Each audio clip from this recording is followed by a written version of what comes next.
Welcome to Roll to Save, the RPG History Podcast. Mothership Kickstarter Review.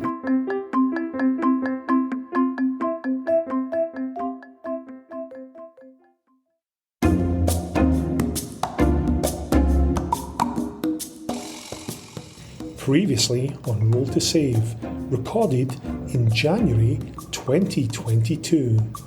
That's over 2 years ago. That elapsed time will become important for what follows. I also backed the Mothership RPG. Me too. Still waiting for the backer fit to come in for me to give my address and everything. They've getting word that it is going to be much later than they say that it is going to be. But I'm excited for that. I told some friends about it and kind of gave like a general concept of what it is, and they seem very excited to play too. So I think I'm probably going to end up playing that one first because it's also shorter and much simpler. It's not a full set. I mean, it's a full set of rules, but it's not as complicated as 5e or anything like that. So that's it. Pretty much the two things I've done. Yeah, Mothership is one I'm definitely looking forward to. I love the whole space body horror setting. And I was tempted. I didn't do it, but I was tempted. I may have gone for the deluxe edition. Of course you have. I think I got the deluxe edition. Well, Yeah.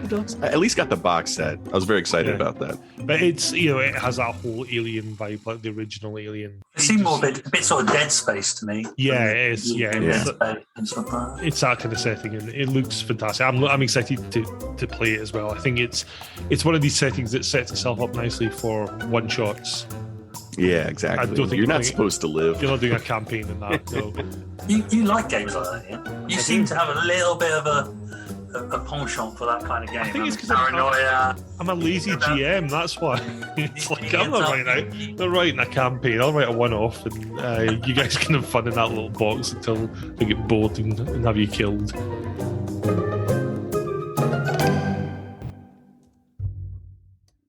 Oh, how optimistic we were. The Mothership RPG arrived in April 2024, and at the time of recording, it is May 2024.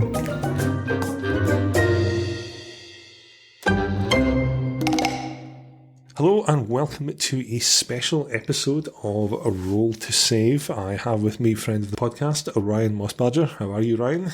Hi, I'm doing all right. I finally got Mothership. Finally get Mothership. That is what we are here to talk about today, is Mothership, because back at the beginning of 2022, we did our 2021 year in review, which I predictably released 4 months late. But part of it was me and Ryan here getting very excited about Mothership and talking about, well, it's been through a rough patch, but it's going to be coming soon. And 2 years later, we finally have it. 2 years later and $20 in shipping later. Yeah. Well, I mean, that's something we'll come on to when we talk about the Kickstarter. But for those of you who don't know, Mothership is a sci-fi horror RPG, very much in the mold of Alien, but also you can really run any sort of horror sci-fi RPG. It's designed to, mimic the likes of Event Horizon or Dead Space or Alien or any of those other sci-fi films in that genre. At the level of the Kickstarter we backed, Ryan and I both went for the deluxe set, which comes in a lovely box. But before we get into what's in the box and what we like about it and what we don't like about it, let's just talk a little bit about the Kickstarter itself. So Ryan, when did you first back this Kickstarter? I think pretty soon after it launched. It was like November 2021, right? I think is when it launched. And I knew that there was like a game called Mothership out there. There was like some beta rules and stuff like that. I had never played it, but I was still using Facebook at the time. And I guess the Facebook advertising algorithm was locked onto me, and it showed It showed Mothership, and I was like reading through. I was like, oh, this kind of sounds great. Because at that time, I was starting to get into other tabletop RPGs. I was moving away from like solely doing Dungeons and Dragons. So I was like, oh, this sounds great. Sci-fi horror tabletop RPG. Like, I love sci-fi horror. Let's get it. And at the time, too, to get the box set, it was only, I was like, oh, that seems reasonable, $60. I was didn't know better at the time. So, and it just seemed very attractive to me. And then when I did look into it and ask some people about it, they're like, "Oh, Mothership is a lot of fun. You know, it's a pretty flexible, like OSR style, like framework. You know, it's D100, very simple to run, very simple to play. They already have adventures and stuff for it. So I was like, oh, that's perfect. This will be out in like 6 months, and I'll grab it, and then I can start playing it." I think that's what fooled me as well, that it already existed. And this was we're going to send it to print and it'll be amazing.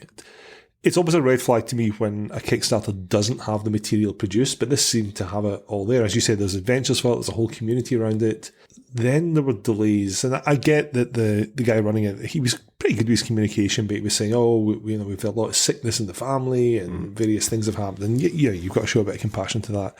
But I do get the impression it was a complete one-man band job in terms of getting that out there, like the actual content as opposed to the production. Yeah, I don't like this. I've gone through a couple of Kickstarters. So to put in perspective, I think this is one of my first Kickstarters that I backed. This is maybe the 10th Kickstarter I've received. A lot of games have finished and shipped to me. Yeah. Like another one that, I mean, honestly, within the span of a year, Eat the Reich, I think I bought into some point in the last year. Mm-hmm. It's already here. I got all my rewards. I got all my stuff. Like it came. Yeah. They put out PDFs and everything. I think they did put out some PDFs for Mothership as they were working through it. But like that was, I think that whole cycle was less than a year, if I remember correctly. Mm-hmm. This, and what was it? There's other ones I did. There's been a couple of Morkborg type things that I've backed less than a year. There was it Girl by Moonlight, which is a like Blades in the Dark but Sailor Moon game that I got talked into. That one was less than a year. I mean, but that's Evil Hat Productions or whatever, so they have like a whole thing. But still, like, it did feel like it was maybe like one person. I mean, I don't know how big Tuesday Night Games is. I don't know if it's just the main writer and maybe a bunch of people that they hire on for whatever they're doing, like Sean McCoy. I don't know if that's just a Sean McCoy. I mean, because it looks like there's a lot of people. I'm looking at the front of the book, The Warden's Operation. There's a lot of people in here for developed and written by and edited. It didn't feel like it at the time.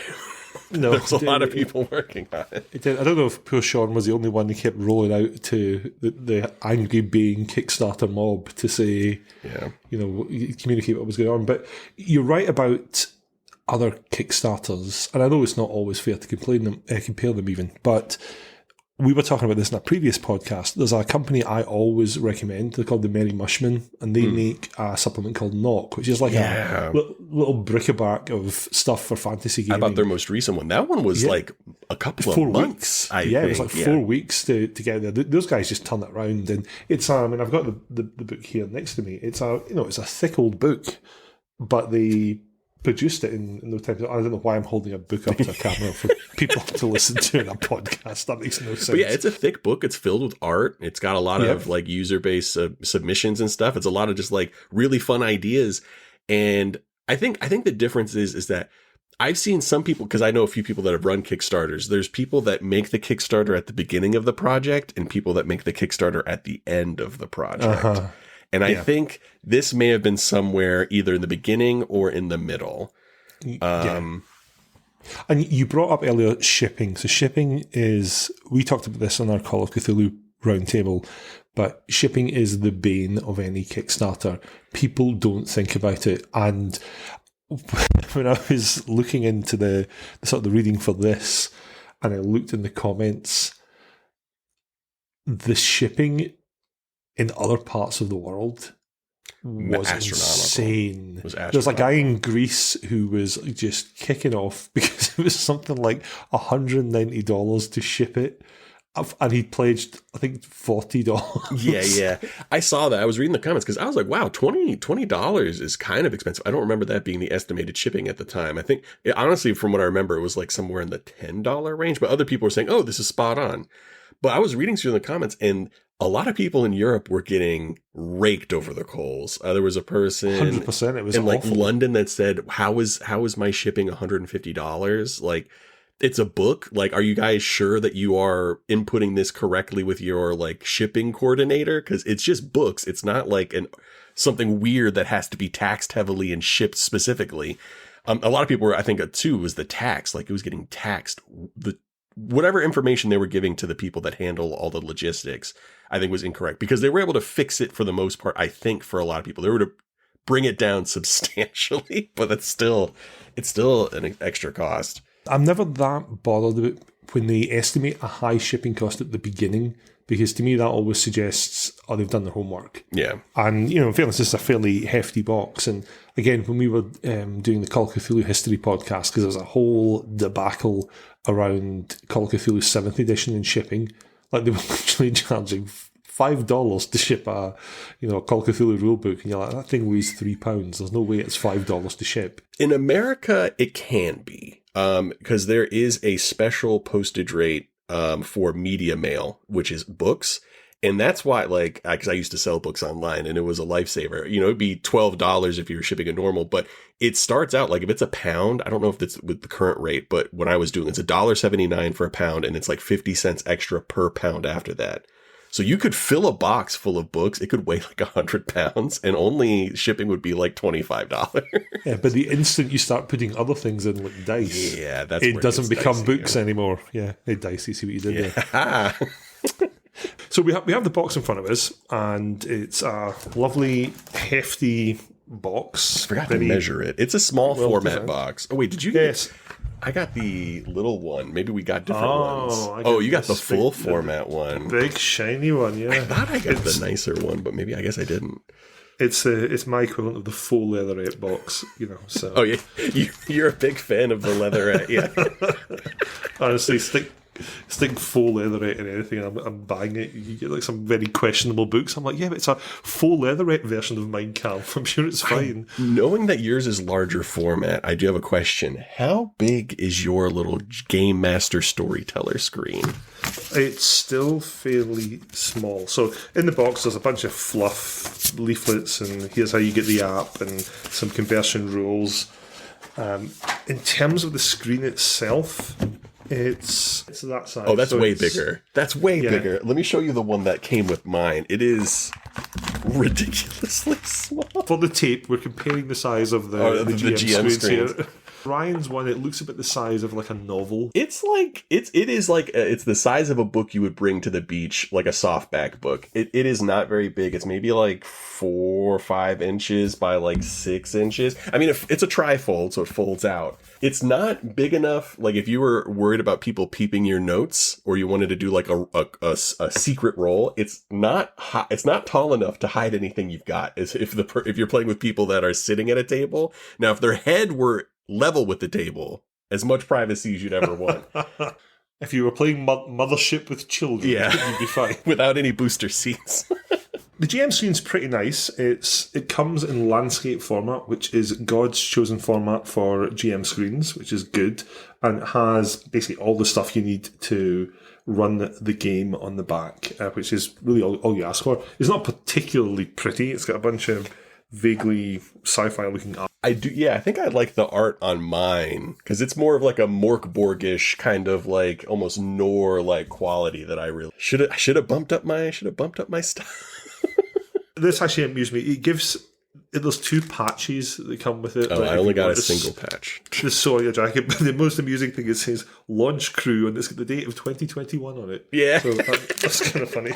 You can tell that some of these were bought a while ago. Yeah, the one I got was landing crew, and some of the books inside here actually say 2023 as the publishing date. So they've had them for a little while. Mine also came with a bunch of cardstock little figures. Oh, yeah. Mine came with some. I think it maybe cut that in half and then was able to fit it in here. And then there's a sort of map thing for space tact, I guess. Yeah, I got that as well. It's like a little fold-out map of space for you to put counters on, so you can have that kind of exciting aliens moment of something pings in the radar and you put something down. But the important stuff is the books that come with it. This set came with the Player Survival Guide, which is the rules, the Warden's Operation Manual, which is like the GM's guide. They obviously have to have their own proprietary name for GM, so they call the GM the Warden. A thing called the Shipbreaker's Toolkit, which is a list of ships that you can put in the game. A book called Unconfirmed Contact Reports, which we'll get into, which is like a bestiary, basically, of things that you can throw your players at. And then there's, I think it's 3 adventures. No, it's actually 4 adventures. I just got the 1 adventure. I got the bug hunt. So I got the bug hunt adventure, Gradient Descent. Gradient Descent is supposed to be incredibly good. I own that separately. A Pound of Flesh and Dead Planet.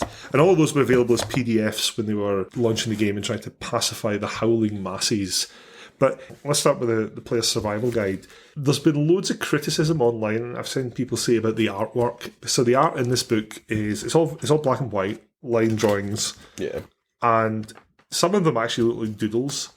Some are doodles. So I think some are first pass, like setting up the artwork. I actually don't mind that. I like it. I think it adds to the atmosphere. Like the actual picture of the front is literally a doodle. It's of a guy who looks like something has bust out of his spacesuit chest. I think this is a good example of the doodle quality. On page 29, there is like a legitimate, like, this is my, like, somebody thinking out the process and like drawing what it could look like without doing a lot of detail. I didn't mind that. I think it's kind of funny. And there's nice things with some of the artwork. For example, there's a section talking about range and distance, and they explain adjacent, close range, long range, and extreme range, and they do it through a picture at the top of some alien monstrosity like fighting a bunch of space guys. In terms of the actual system itself, so this player survival guide is everything you need as a player. And I kind of like the way it was laid out because it takes you through how to build your character as if you had no idea what you were doing. And it lays it all out on a page for how you build this character, and then it gives you references of where you need to go to find out what your stats mean and what your skills mean. And in terms of the system, you mentioned at the beginning, Ryan, it's super simple. Yeah. It's you get 4 stats and you get 4 saves, and I love the way they explain them, that your stats are something you roll against when you're proactively doing something, and your saves are something that you roll when you're reactively avoiding something bad happening to you. And you have skills that basically allow you a bonus to your stat when you try and do something. Yeah. So if you're trying to fight something, you add and if you've got a fighting skill, you add a bonus to your strength, for example. Really simple. And you roll a D100 to find if you're successful. I say you roll to find out if you're successful. The thing that I loved about the system says if you fail a roll, it doesn't necessarily mean you've not done the thing you're trying to do. You can do it, but things get worse. Yeah. So, like, if you're firing at an alien, you might miss your shot and you hit a pipe and like something starts decompressing. You might take some damage. I really did like that. They also have some really nice examples in there showing, like, this is kind of what it would look like. I think there might be maybe some more in the war. I can't remember what I read first, but I noticed that there's quite a few. I really liked the player's book. I think it mostly because I think it already jived pretty well with my views of like game mastering.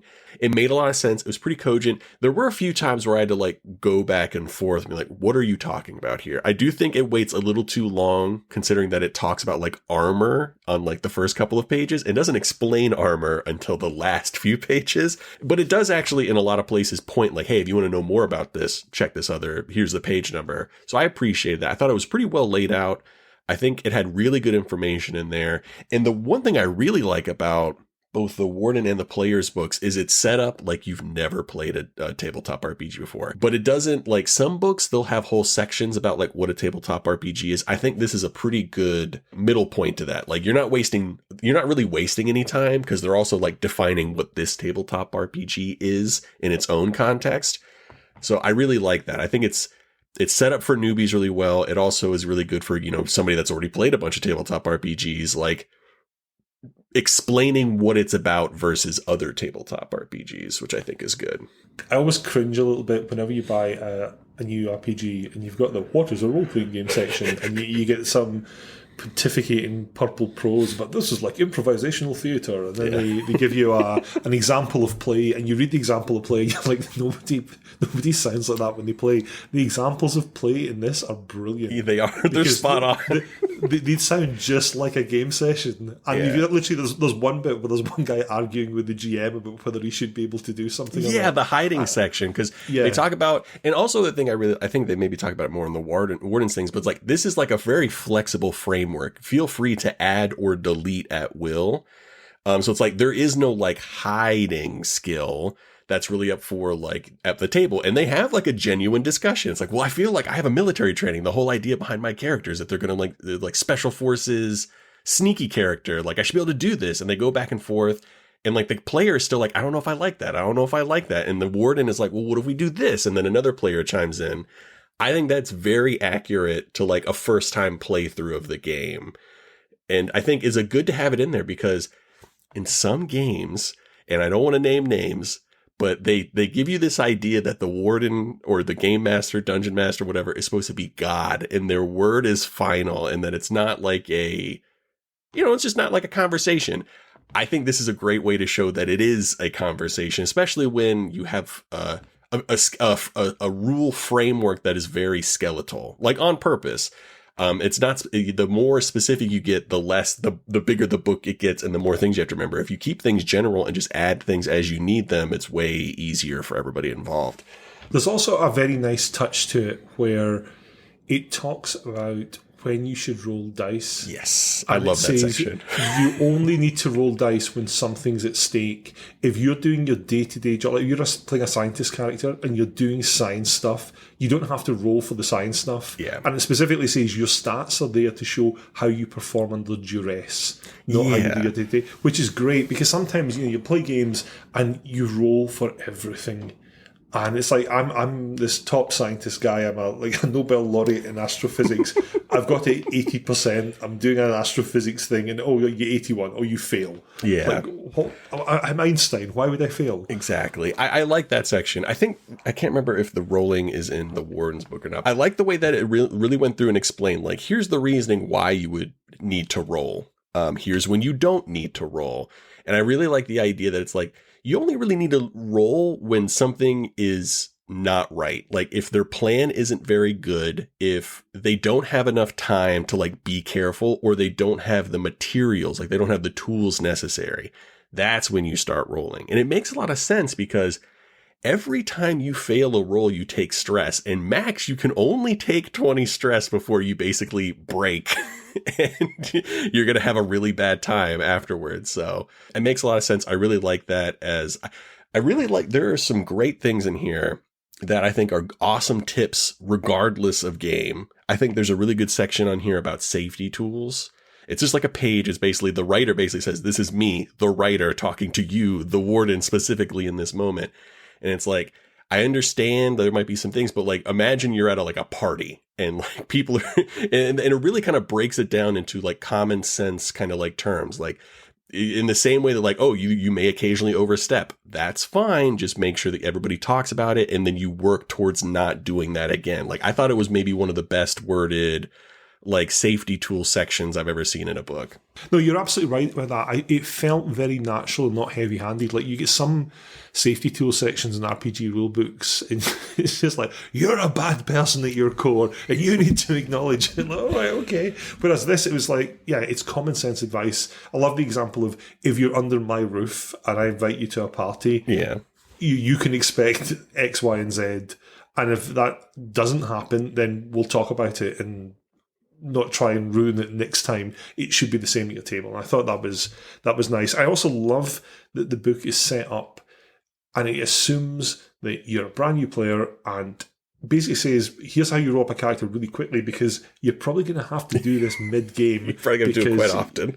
You're probably going to die. And you mentioned the stress mechanic, which is really nice. It's similar to an Alien where you get stressed. But the idea is, as things go wrong, your character gets more and more stressed. And the more stressed they get, the more the chance there is of them panicking and doing something ridiculous. It's a nice way of simulating the sort of sanity-blasting horror that you come up against. I talked about this in the Call of Cthulhu podcast, but one of the things I loved about the sanity mechanic in Call of Cthulhu was it actually forced the players to act in a certain way. If you know that just looking at that thing can drive you bananas, you might not want to go and look at the thing until you know what you're dealing with. Likewise in this, if you know that you're probably going to get stressed out by attempting to do the thing, you're going to wait till you've got the best circumstance possible to do it so you don't wig out and freak out and like shoot at your teammates or whatever. And it's a really nice way of doing it. And all the rules are really simple. Combat is really simple. There's a brilliant bit where it actually says, you as the warden, what you should be saying is not that the creature's going to attack you. It's here's what's going to happen if you fail to stop the creature doing its thing. It's going to bite John's head off, or it's going to throw Clara out of the airlock. Yeah. And it gives the players something to actually work against rather than just, I'm going to try and blast it and take down its hit points. Yeah. And that's a really nice. It also gives the players a chance to be a little creative. It's like, oh, the more you describe and the more you set the parameters, like, oh, well, I don't want, John to get bitten. It gives me an opportunity to, I could get in front of him. I could do something. Maybe we picked up an item or we did something earlier that allows me to set up an interesting situation other than oh, here's Monster X in hallway who's just standing there until you finish acting. So I really like that way of setting it up. On the back of the player's guide here, you literally have the system on the back on one page. It's kind of more Borgish where they have basically all the rules on the back panel. On one thing. Which is great. But if we move on to the Warden's manual, but these are A5 style, almost like zines, they're tiny. And I have to say the Warden's Operation Manual has some of the best GM's advice that I have read in any book. It basically walks you through how you set up a session. And it gives you this whole example of taking a notebook and what you should write on each page and how you set up an adventure. More importantly, it talks about how you set up the atmosphere for a Mothership game, how you should slowly reveal horror. And there's a lot of detail in here, but it's fantastic around how do you set up puzzles, how should you put clues in. And one of the things I love is essentially not hiding things behind clues. Yeah. Not hiding the progress. And I used to always say this when I talk to people about Call of Cthulhu, for example. I would always say to them that if a player searches for something, you should give them the information.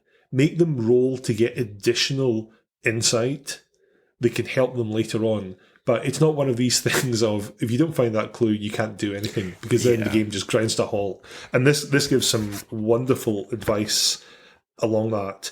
It gives you advice on how you generate a campaign, it also points out there's no social skills in this game that you roleplay at all, which I think I really like. I always have issues with social skills becoming mind control powers in games. Like, I intimidate him into going away. Oh, right, okay, problems dealt with. But it's fantastic. One of the nice little features, if you like, of the game is it talks about survive, solve, or save being like the pillars of the game, and it's like the player should only ever be able to. Yeah, 2 max, so they can save themselves, they can solve the problem, or they can be the hero. And it says usually they're going to be able to do 1 at most. If they try super, super, super hard, they can do 2, which I think is great. Which honestly, when you think about a lot of sci-fi, that makes a lot of sense. A lot of sci-fi, they don't ever really beat the monster, they escape from the monster. Occasionally, especially if you're talking about something like Aliens, like the Alien franchise, like sometimes they beat it, sometimes they just escape. It's always comes back. Which I think you were talking about before, like they have in here like the story cycle: transgression, omens, manifestation, banishment, and slumber. So you do something to awaken it, you start to get signs, people start to, you start to see dead people or like physical signs on people. Manifestation, that's when it actually erupts and happens and like starts being an issue. Then banishment is the players dealing with it. But at the end, there's always the slumber aspect. Like you may have defeated that, but there's always like this inkling that it could come back and be a source of new trouble in the future. I think that's a really great story structure, especially for sci-fi horror, that you could probably take really to anything. You could probably even bring that into fantasy games if you want to bring more horror aspects too, which I really like. And it chimes perfectly, like you say, with the example of the Aliens franchise. If you look at the original Alien, it follows that arc perfectly. Ripley in the original Alien survives. Yeah. She doesn't solve anything. Aliens certainly doesn't hero. Yeah, she doesn't save anyone in the original Alien apart from the cat. It's a really great format, and they pack a lot into that little zine, and wouldn't hesitate to recommend it to anyone wanting to run a horror game, because it's just full of good advice. And again, the artwork is very doodly, but it works nicely. Yeah, maybe that's just me enjoying Morkborg and stuff like that. As long as the artwork gives vibe, I'm fine with it. Especially one thing too that I like about there being like more fiddly doodly artwork is that's close to what I would be able to draw in a given moment Right. if I was coming up with my own creature. So I think it's nice that it shows like, hey, it doesn't have to be some like Van Gogh art piece. It can be just like a scribble and still be illustrative of the point that you're trying to make and be scary. One of the pieces I loved is in the section about basically making your horror in the game. Those things we talked about, transgression, omens, manifestation, etc. They've got a little picture above each of them that tells a story. So like in the transgression, there's like these two scientists in a lab and they've got a Petri dish with some alien thing in it and he picks it up and it squats him in the face. And then for omens, it's the same scientist, but he's got little things pointing like spikes out his neck. And manifestation, it's him erupting into some alien horror. And then banishment is like dude with a flamethrower shooting him. But the slumber, it's a picture of the close-up of the body, and you can see the alien parasite crawling out his eye as if it's got off someone else, which is a lovely illustration of... The artwork is very illustrative of what they're trying to explain. It's very explanatory. And I think one of the cool things about the Warden's Guide is that it has consistent examples. It doesn't change. So all the little sidebars, it uses the same characters. So you have some idea for the examples that it gives for like character creation. It uses that same character. I think it's Cleo. And then like when it's talking about the like your little journal, it keeps that consistency throughout it. Like it talks about this little adventure where there's like this like hive mind that is taking over things. So it keeps consistent. So it shows you how you can evolve and like move these things around. And because a lot of tabletop RPGs, they'll show examples, but sometimes they'll be completely different examples. So there might be some question in somebody's mind, like, well, how do I take this and turn it into that? And then in this one, it shows it, like it gives you all the examples. It shows you like the layout, like, because it does a pretty good job of explaining how to build like a map. And instead of, getting very granular and showing like the sizes of rooms and all that stuff, it's really like what you really need is like a block diagram. This block diagram, and then right next to it, you have a key that says like, general dimensions, the vibe of the room, what's in here. The adventures follow that pretty well. So I looked at Bug Hunt and not another Bug Hunt, but that showed like it was block diagrams. It had keys. It had like little bullet points kind of explaining what was in the room, like the high points and low points, or if there's anything like icky that might attack them. And I think that's a really good way, because I think a lot of games will show you these really ornate maps, like Dungeons and Dragons, super ornate maps that you're like, oh God, what am I supposed to do with all this? So you have like pages of maps, and then it has all these like huge amount of details that you have to like espouse or like somehow fill in the blanks. This, it's like very simple. 2 pages, you have your entire adventure, and they basically say like, this is what you would have open in front of you for the majority of the game. This map and this key, and you're just like bouncing off it. I really like that. Yeah, I like the fact with the block diagram it says each one of these blocks, it could be a star system or a closet. Yeah. But the thing is, it's important. It's an important thing for the players to go to. What you're showing is how they're linked. It's not a physical, this thing isn't necessarily right next to this, but it's like, if you have this information, you will know about this location and you can go there and do things. And again, it lets you, as the warden, fill in the journey stuff between locations, but it keeps your players moving. It keeps them interested, because it means they know when they go somewhere, something's going to happen. They've got something relevant. It's not like, oh, we wander around to, generic cabin number 5 to see, because it's on the map. It must have something. It's something I remember running years ago, Shadows over Bugenhafen for Warhammer Fantasy Roleplay, and it had a massive, beautiful map of the city of Bugenhafen. It marked locations on the map, and that was the player's map. And the intent was the players would look at it and go, well, these things are marked, therefore they're important, therefore we're going to go to those places, rather than it just being a blank map and then going, oh, well, that street looks nice, let's go there. And then you as a GM are, making up lots of incidental nonsense. And anyway, moving on for the Warden's Operations Manual, great book. We've got the Shipbreaker's Toolkit, which is, it's basically just a list of ships.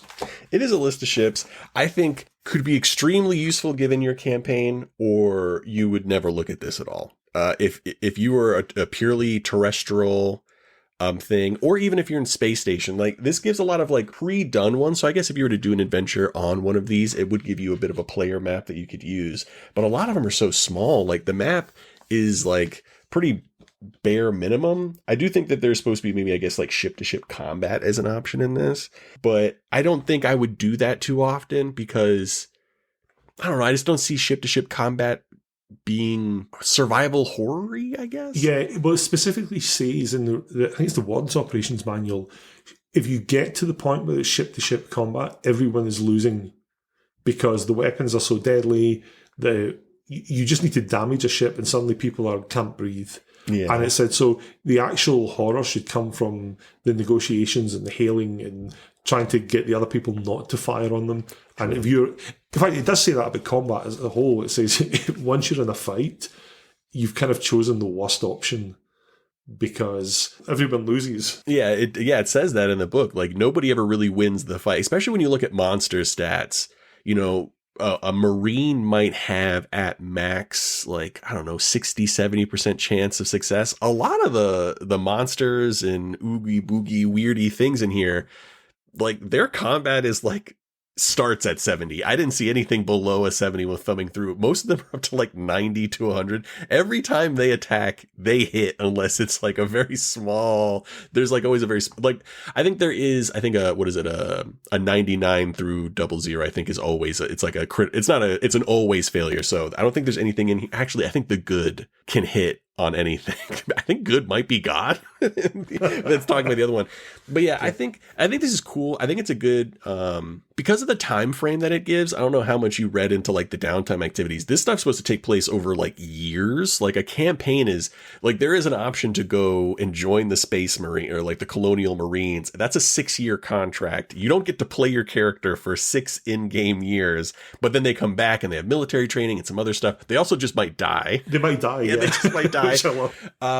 So like, I do think this is like a cool idea, almost like, hey, here's things that you can buy as you guys progress and get cooler and cooler, because they have a lot of things that you can spend money on in this book. A lot of the like going to specific ports and like using your stress to turn that into points that you then put into different skills and stuff.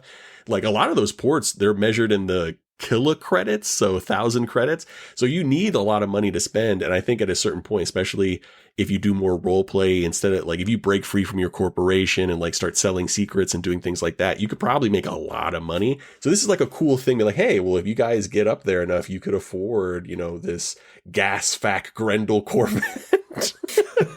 Or Gaussfac Grendel. I love the artwork in this for what they've made the ships look like, because they look very similar to the sort of stuff you see in a lot of these survival horror sci-fi films like Alien and Aliens. Yeah. They don't look like sleek Star Wars style or Star Trek style ships. They look very industrial and a bit clunky, and they don't look like the sort of things that can... A lot of squares. A lot of lots of squares and things popping off of them, yeah. Spinny round things. I do love that there's a mega damage table. Yeah, the mega damage.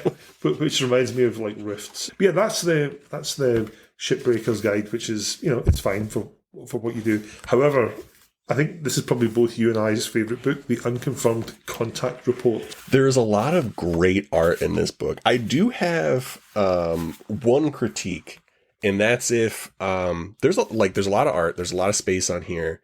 If I have to go, and they put all the stats in a line on the top, I think this is one of my OSR least favorite things to do. Because if you have to put a key in the beginning of the book explaining what all of these random numbers and letters mean, especially when you have so much space to just like put a little block here and say, oh, its damage is this, its combat is this, its instinct is that, I feel like you've kind of like missed you've oversimplified one thing to the detriment of itself. Like I have to... I mean, luckily monsters are pretty simple. They simplify all the stats into instinct. If they have something very specific that they are good at, they outline that.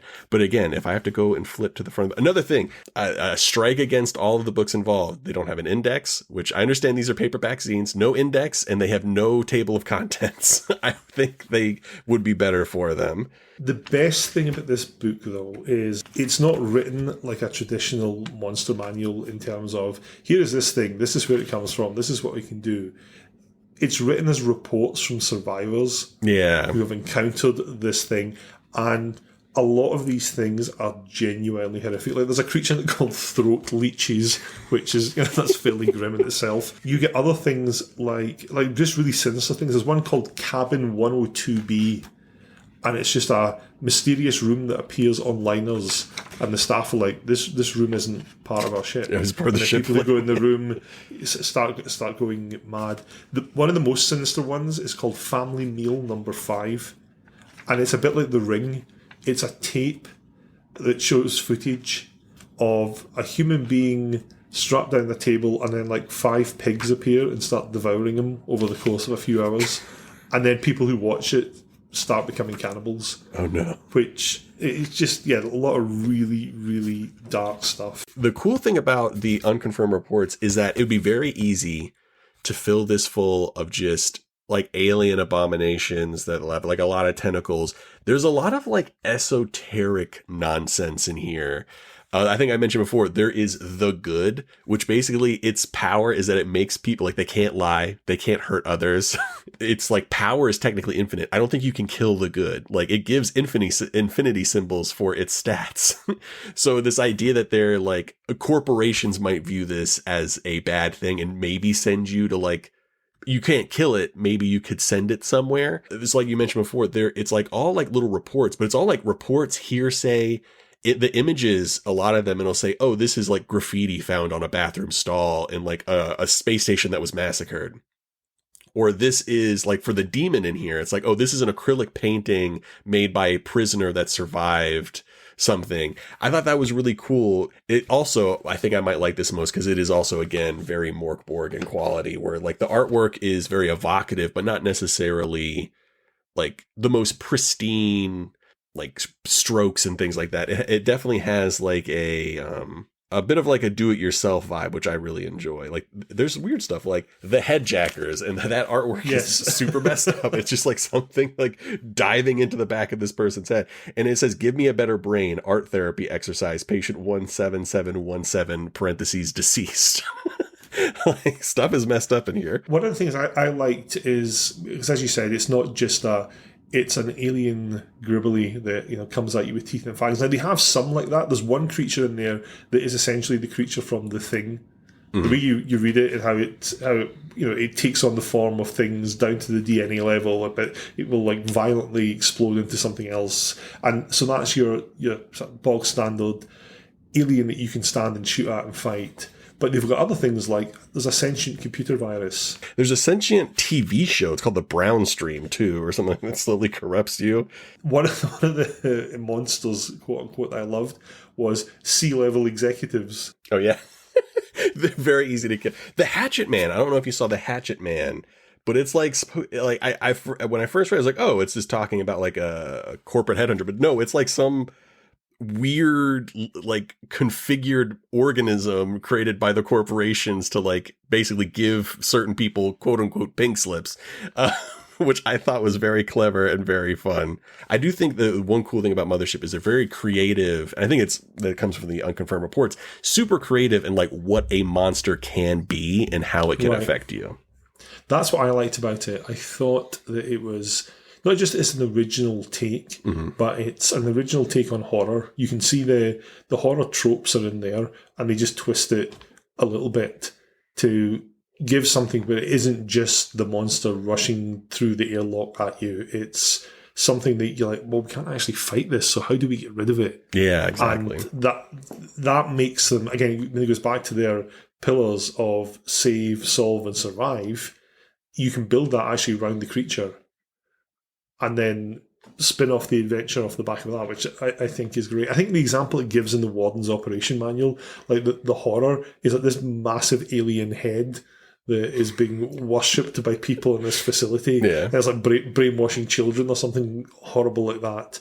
And figuring out how to deal with something like that is brilliant, because you're like, I have no idea what I would do.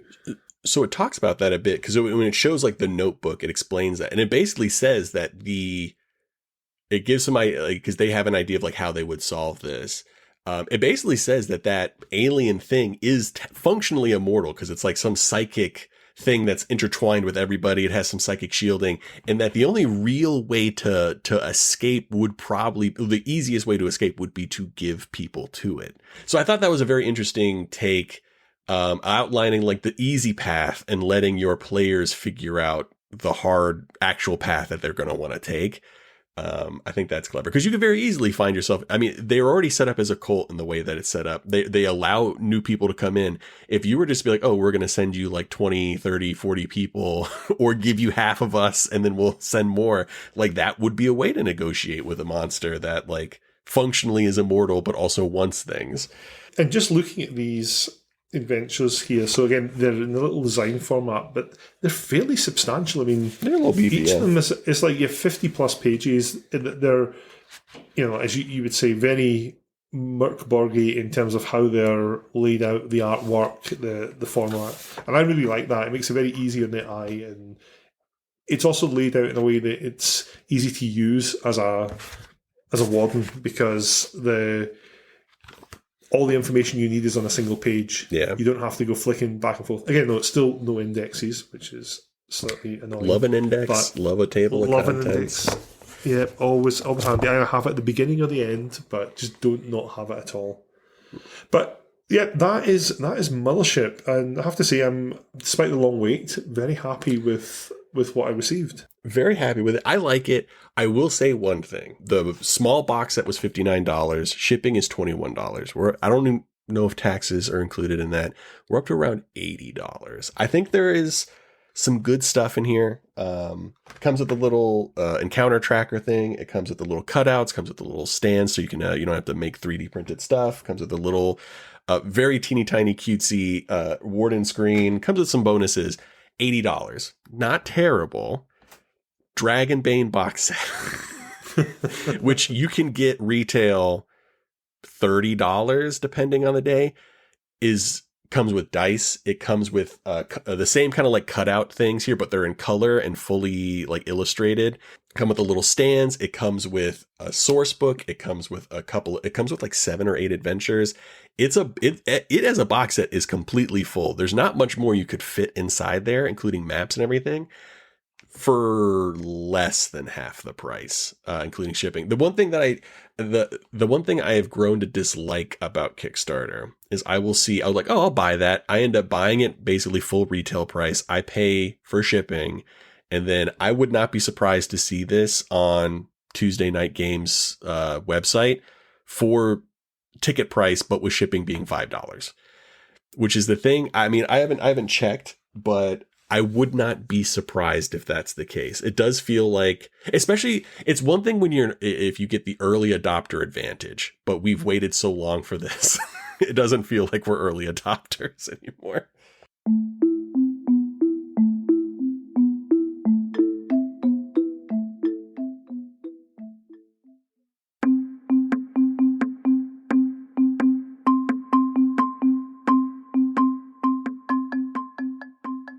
And that was our review of the Mothership Kickstarter. We hope you enjoyed it. Thanks must go again to Ryan for joining us and offering his insight into his experiences with the Kickstarter. Fans of the podcast will be pleased to know we actually cut out 25 minutes of rambling at the end where Ryan and I just went off and on about various Kickstarters that we'd backed and failed. So due to the magic of editing, you didn't have to listen to that nonsense. We are a semi-regular podcast on the history of RPGs, and we have a whole big back catalogue of 60 plus episodes that include history episodes, reviews like this one, roundtables, author interviews, and even some actual plays. So if you're bored, go and check them out. If you want to get in touch with us, you can do so on Twitter at SavePodcast, or you can email us at roll.2.save.pod@gmail.com. If you're feeling kind, please nip onto your podcast directory of choice and leave us a review. We really do appreciate them, and it helps us with visibility. Anyway, we hope you enjoyed the episode, and we will see you on the next one.